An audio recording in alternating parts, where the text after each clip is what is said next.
Hey there, welcome to the Deliver on Your Business podcast, where you are the boss. I'm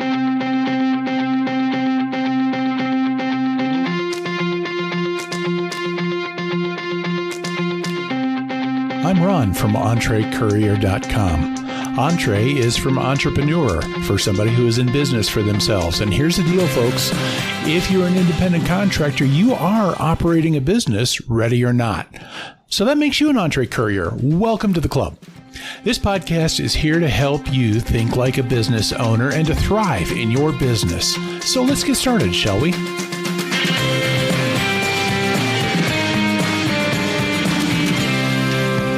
Hey, Courier Nation, it is hump day. How has your week been going so far? Now, I don't know about your market. I know in my market, first couple days of the week tend to be the slowest. So the nice thing about it is when we get into the middle of the week, that means we are rolling into the profitable part of the week.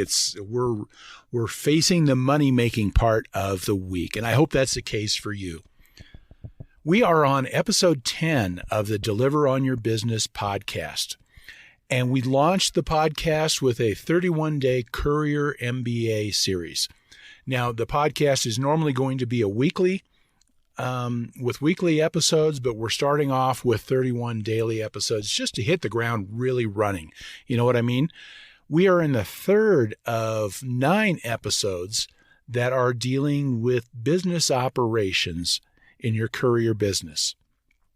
And today we're going to talk about the equipment that you use. What kind of equipment can help you become more profitable? Now, yesterday we talked about the 40-cent rule, and the idea is that 40 cents a minute is your guide for things that we do.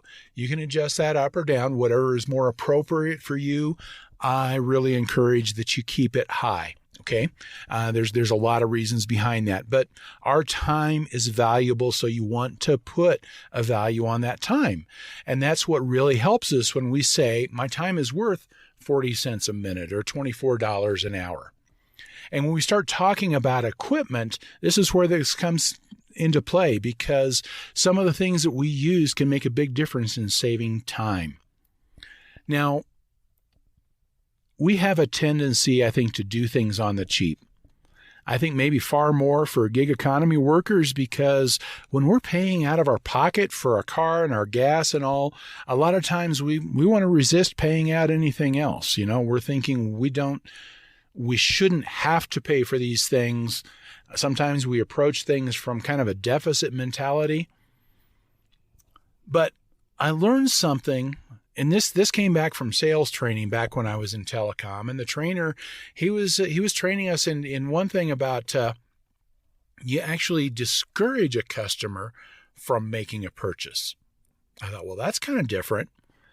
But I appreciated that approach. And what he did was he said, you know what? You want to look at things from the best interests of your customer because it helps build trust with your customer. But and I use this rule that he talked about a lot. And he said, when you're talking to somebody, stress to them that when you're buying technology, that technology either has to help you be more profitable or more competitive. And if the technology doesn't do any of those things, this is not the time to invest in that technology. I found that it really didn't discourage people from purchasing, but it did help people sometimes kind of wrap their minds around what they're doing. And I really encourage you, when you look at different things that you can purchase that help you with your business, don't look at the dollars and cents of it. Look at how much does it help you do your business. And sometimes we'll use that 40-cent rule. And sometimes it's more of just kind of a bigger picture type of thing. But is it going to help you be more profitable? Is it going to help you make more money? And if it is, don't skimp. You know, don't just go for the cheapest and hope that it gets by. Go for something that you know will work. Here are a few things that you need to think about as we go into this. First of all, I am not here to make any recommendations right now on any particular products. Now, I'm thinking of diving into some reviews on some different things. I may open up some affiliate options where I can give you the link and you can go there. I'll be up front anytime I'm doing any of that. But right now, I'm not here really to talk about any one particular product over another, but what I want you to do is think about your process for making your decisions and to encourage you to think about it in through the eyes of making business decisions. Okay? So with everything that you look at, ask this very critical question: how is it going to help me make a better profit? Will this increase my earnings? Will this reduce my expenses? If it does not do any of those two things, it may not be the thing to get at this point.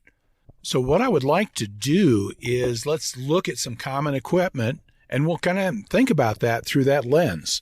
Let's look at your car first, because your car is mission critical. Now you might be one of those people that are able to use a different means. And I've done some bicycle deliveries. It's kind of more like, okay, this is a fun way to use my bike. I have generally not looked at bike deliveries as profitable because I am just freaking slow on my bike. Okay.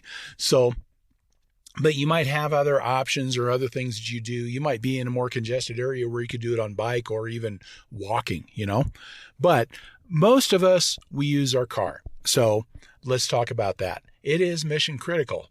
And I think that there are two very important considerations when you're thinking about the car that you're using.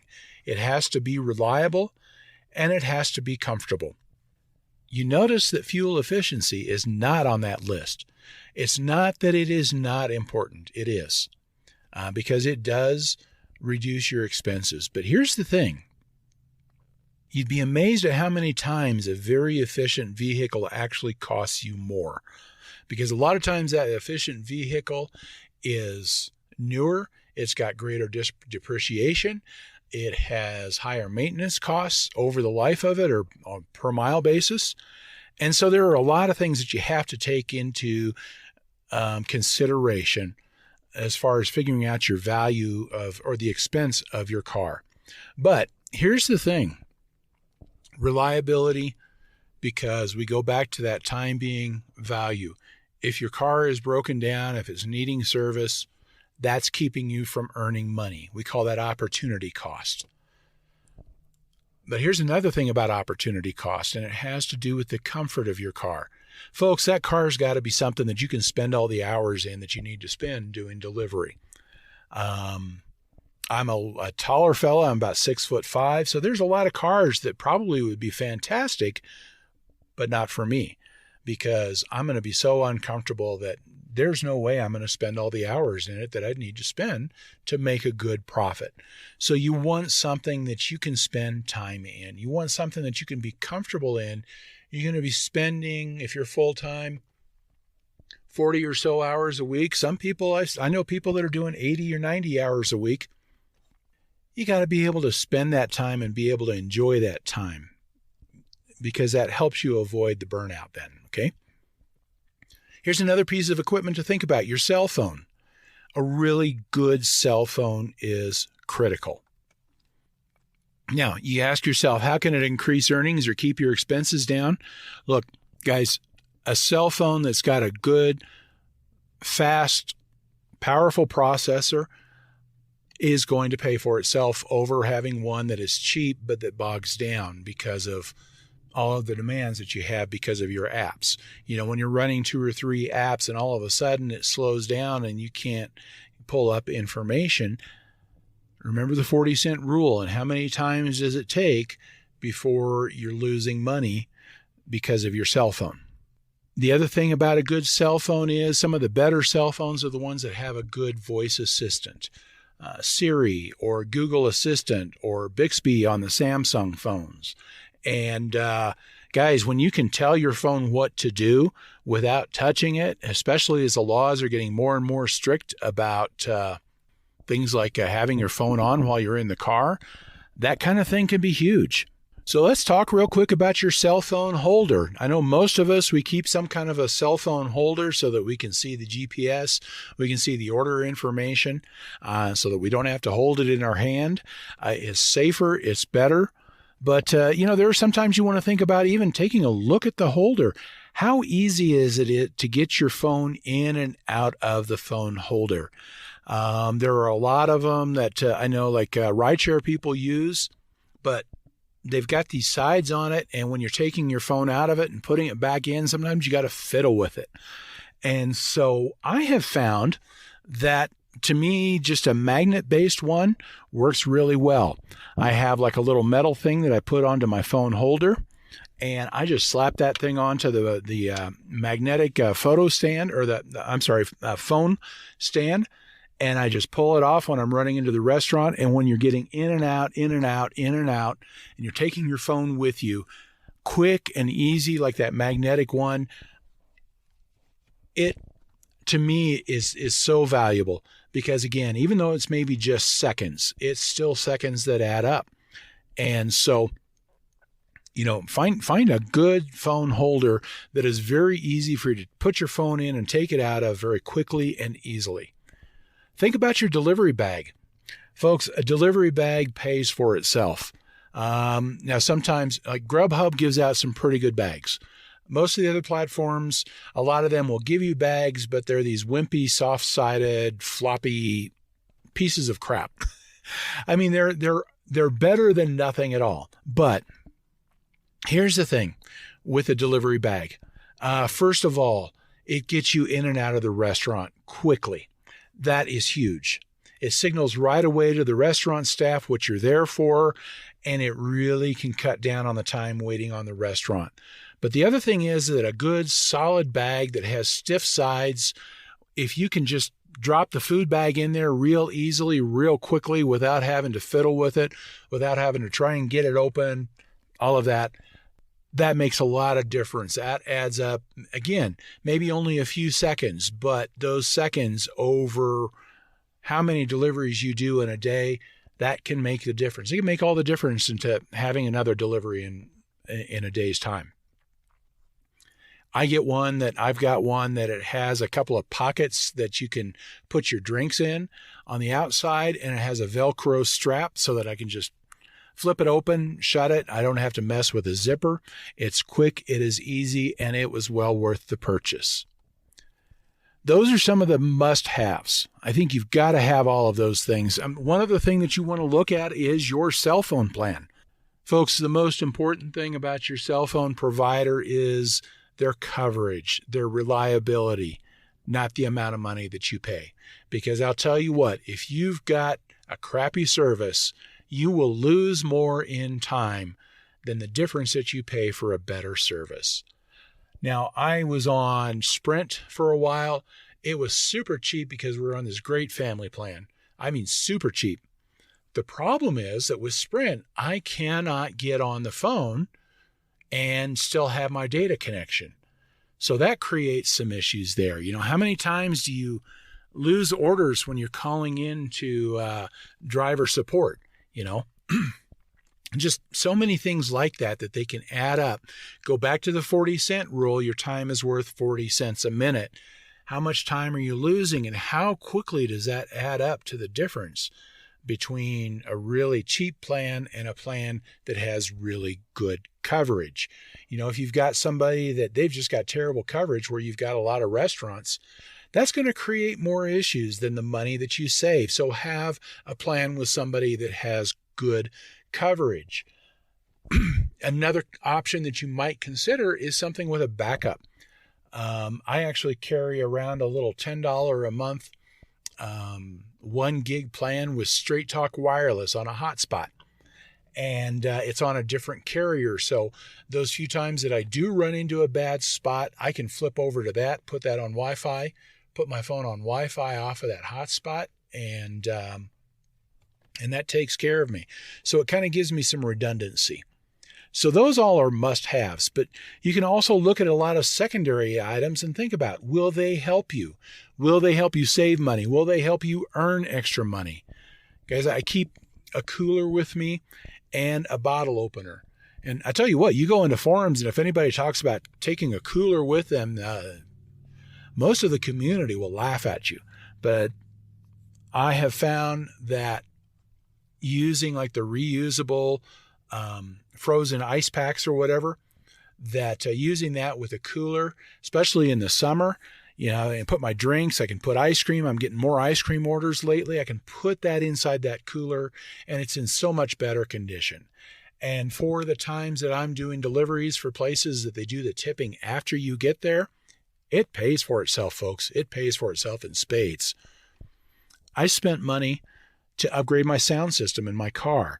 This one, I don't know, is borderline. Maybe this is more a preference thing. But here's the thing.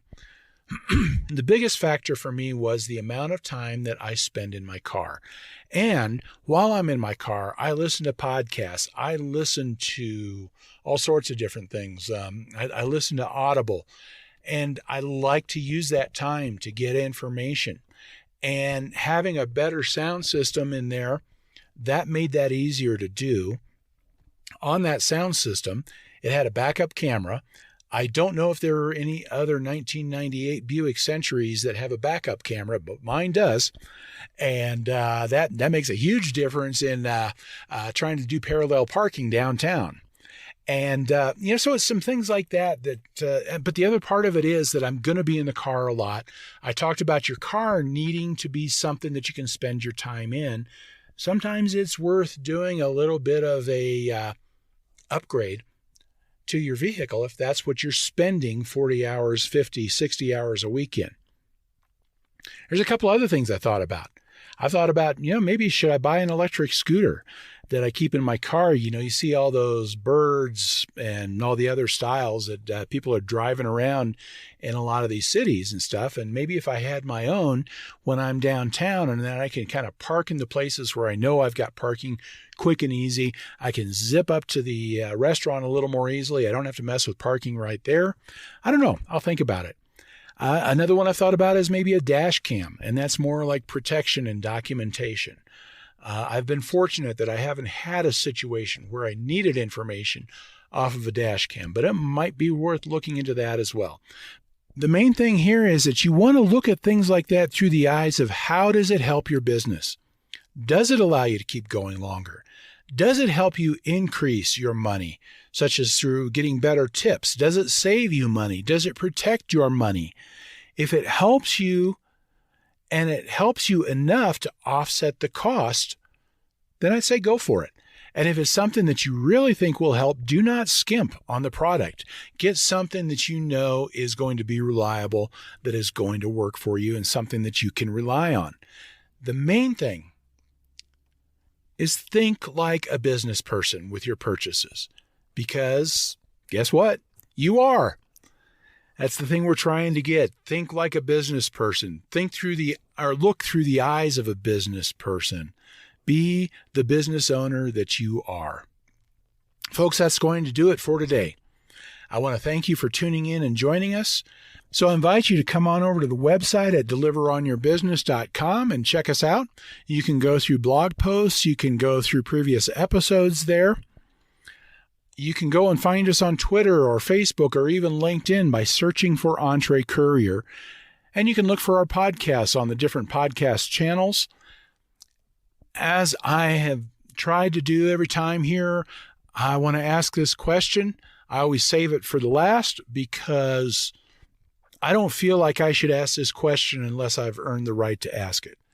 And if I have earned the right to ask it, if I've provided you good information, I want to ask you, could you spread the news about us, please? If you know people that are also doing delivery work that could benefit from any of the information we are providing, could you let them know about us? Could you share us you can share our episodes or our website on social media? Could you do a review wherever you get your podcasts? Because those reviews will help us to get found. If you can spread the news, we can help more people be more profitable as independent contractors in the gig economy, and particularly in the on-demand delivery space. One last thing that I ask you. Please go out there. Take control of your business. Go and be the boss, like a boss.